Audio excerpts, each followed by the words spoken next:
thank the member for Dawson, and I call the member for Canberra. Thank you, Deputy Speaker. And I rise today in support of the Nature Repair Market Bill.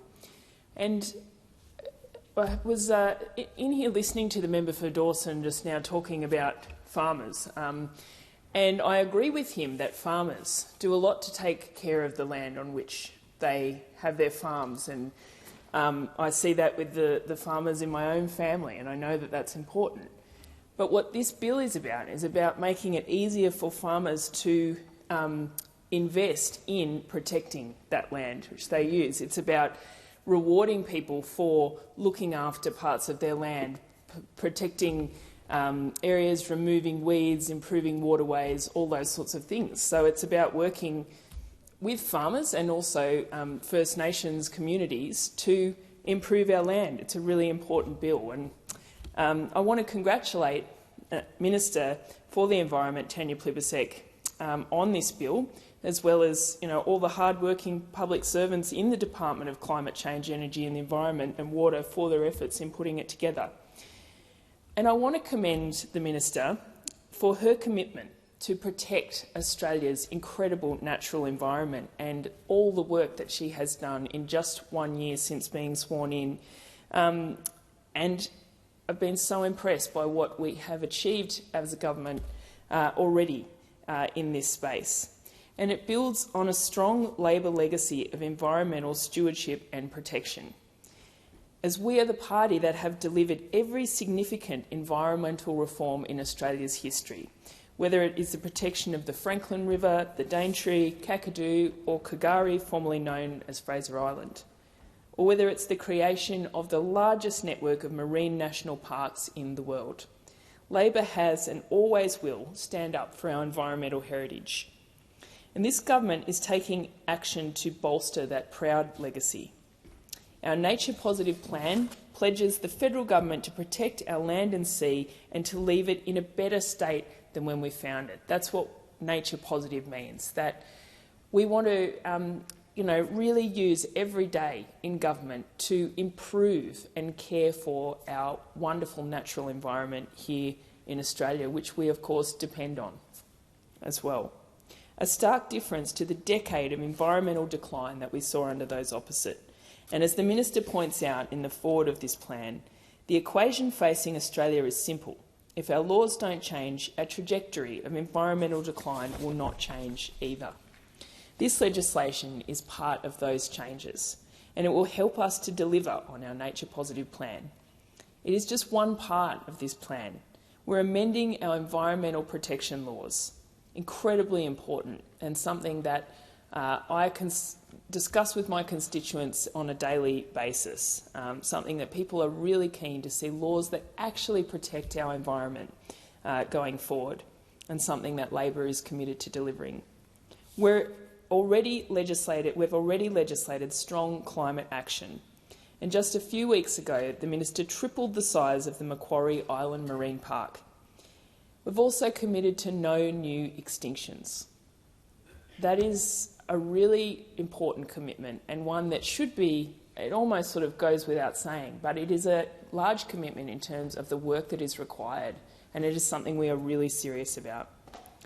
The establishment of the Nature Repair Market, a voluntary national market that will deliver improved biodiversity outcomes, is a key reform that will go a long way to leaving a stronger, more resilient environment for future generations. So why are we taking this approach? The Albanese Labor government knows that we need significant investment in conservation and restoration, and that business and the private sector investment can contribute to reversing environmental decline. This was highlighted in the findings of the Environmental Protection and Biodiversity Conservation Act review by Professor Graham Samuel.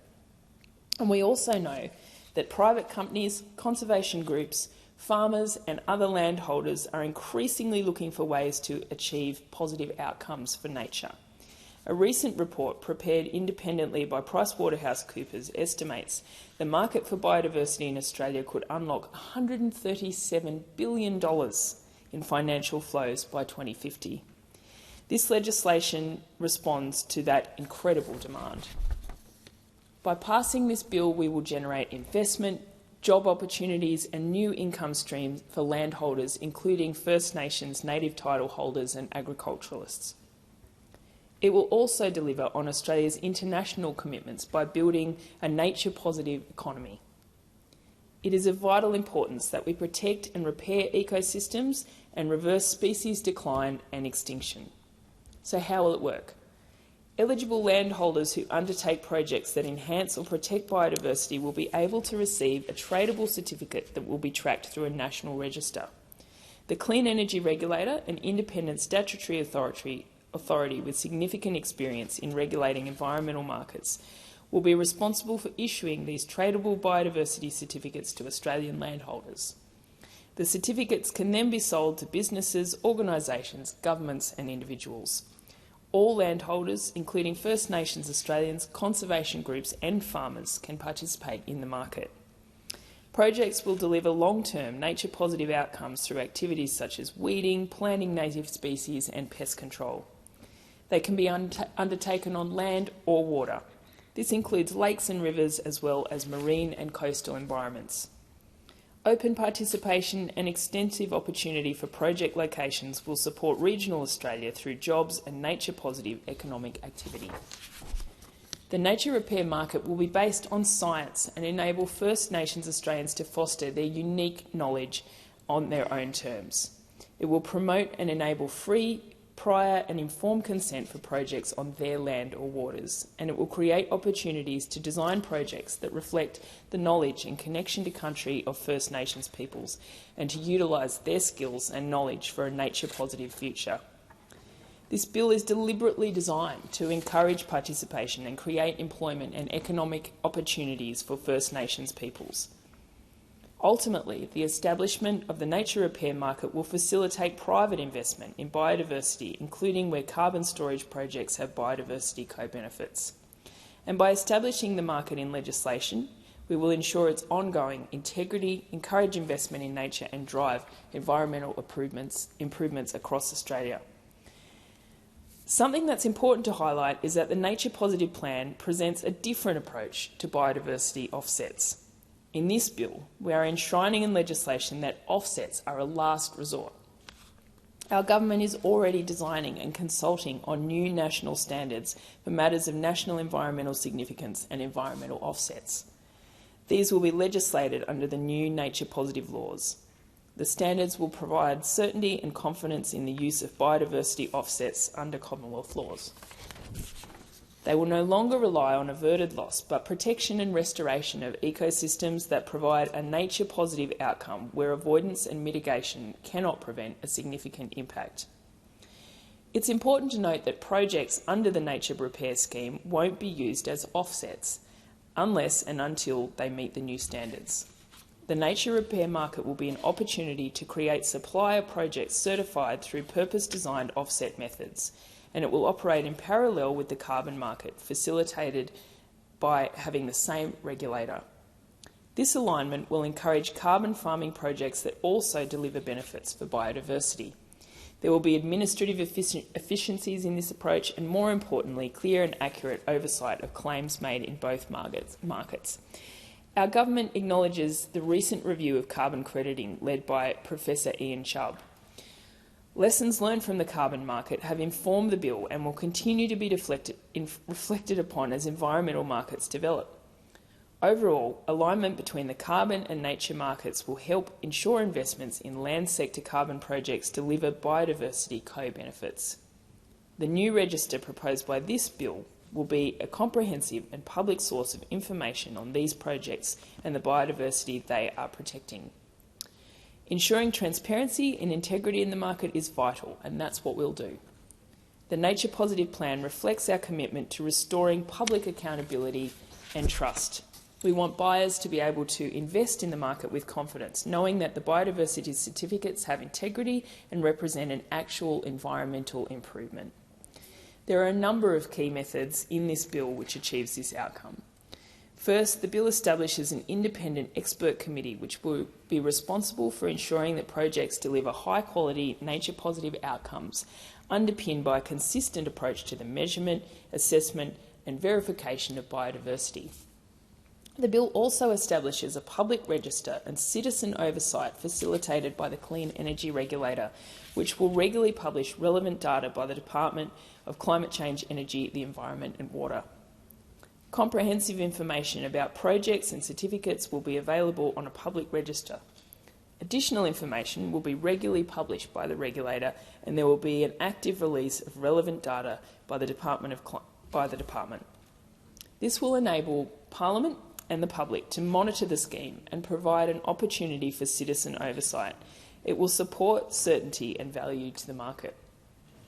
The Clean Energy Regulator will be responsible for monitoring, reporting and notifying stakeholders on the delivery of project activities and progress on the environmental outcomes. The regulator will also have enforcement powers to ensure that projects are conducted in accordance with the rules. The bill also establishes the Nature Repair Market Committee. The committee will be responsible for providing advice to the Minister following public consultation. It will be made up of experts with substantial experience and significant standing in one or more areas of expertise, including agriculture, science, environmental markets, land management, economics, or Indigenous knowledge. The bill also mandates public consultation on methods and the instrument for measuring and assessing biodiversity, as well as conducting ongoing consultation and engagement on our environmental reform agenda. And we'll work with the ACCC and ASIC to ensure that certificates issued in the nature repair market are not subject to greenwashing. It is of vital importance that the statements made about certificates accurately reflect the projects and investments they represent, and that projects in the carbon and biodiversity markets are not affected by misleading claims. Transparency will be a core element of the scheme.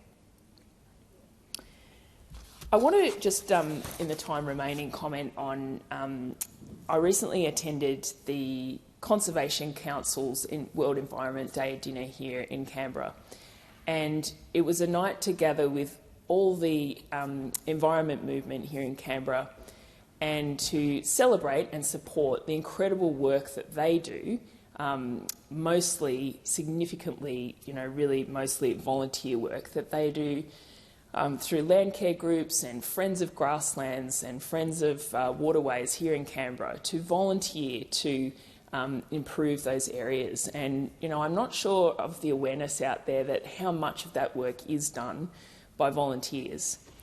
And so I think that this is why I am so proud that we have this nature positive plan, that we are able to say that we are working every day to leave the environment in a better state than when we came into government. And to see all those people that work so hard for this and fight so hard for this, this is just one part of that plan, which I'm really proud that we, will have the opportunity to be voting on in this place and to deliver. And there was an incredible speech given at that event by Richard Swain, who is an ambassador for the Invasive Species Council, and he's also an Indigenous man from the Snowy region, and he is a river guide in the Kosciuszko National Park.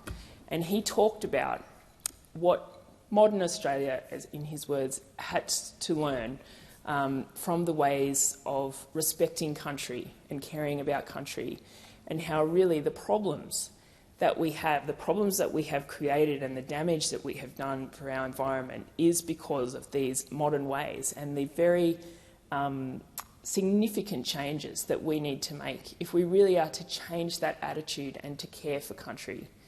And I think we have so much to learn from First Nations peoples about the way that they cared for this country for 65,000 years. And this bill, importantly, gives that, supports First Nation landholders and communities to look after land, and specifically creates opportunities to bring that knowledge into this process. And I think that is really important.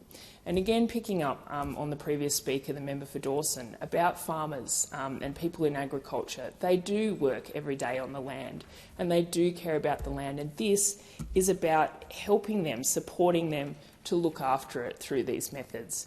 It is a really important bill and part of an incredibly important plan to protect Australia's environment that is long overdue and I'm very proud of this work, and I commend this bill to the House. I thank the member for Canberra, and I call the member for Warringah. Thank you, Madam Deputy.